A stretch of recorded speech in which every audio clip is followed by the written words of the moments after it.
tadi saya melihat bahwa teman-teman kita bisa berbahasa isyarat dengan lagu secara verbal. Dengan berdua menunjukkan dari mereka ternyata bisa gitu.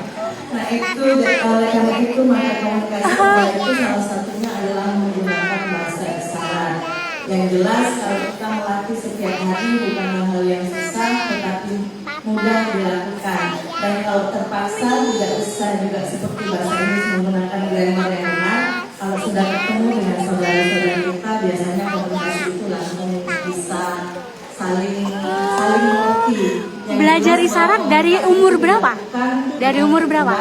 Untuk sama-sama saling mengerti. Pakai bahasa saja bersama teman-teman. Dari kecil ya, dari lahir. Nah, Cila jadi sekarang udah TK. Udah TK. Sekarang umurnya berapa tahun? 6. Bahasa isyarat mudah belajarnya atau susah? Mudah, bisa. Oke. Oh, oke. Suka ngobrol sama mamanya pakai bahasa isyarat? Iya juga. Oh, cita-citanya ingin apa? Nanti kalau gede? Pengen jadi guru. Kenapa pengen jadi guru? Bahasa tubuh yang bisa kita pergunakan. Baru tahu Panggilnya apa? Mama, Ibu? Seperti ini ya Pak Iwan. Mama. Gimana caranya Cila bilang sayang sama mama? Ya, tapi pakai apa?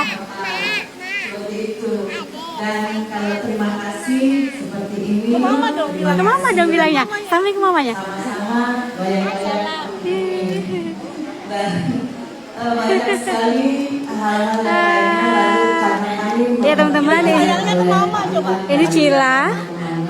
itu dibedakan. Dia normal, tapi dia dari kecil udah bisa bahasa isyarat untuk karena mamanya tuli, jadi emang dari kecil dia udah bisa bahasa isyarat. Sekarang juga umurnya baru 6 tahun, masih TK ya adiknya ya. Ada pisang goreng. Kak, sapa teman-teman, hai teman-teman.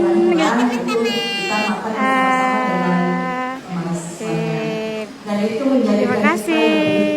akrab dan keluarga lagi.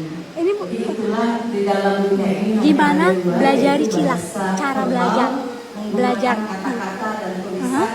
Kata-kata dan tulisan juga bahasa non-verbal.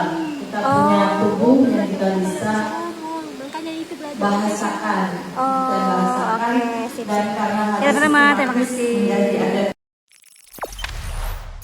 Jangan lupa subscribe, share, komen, dan like ya.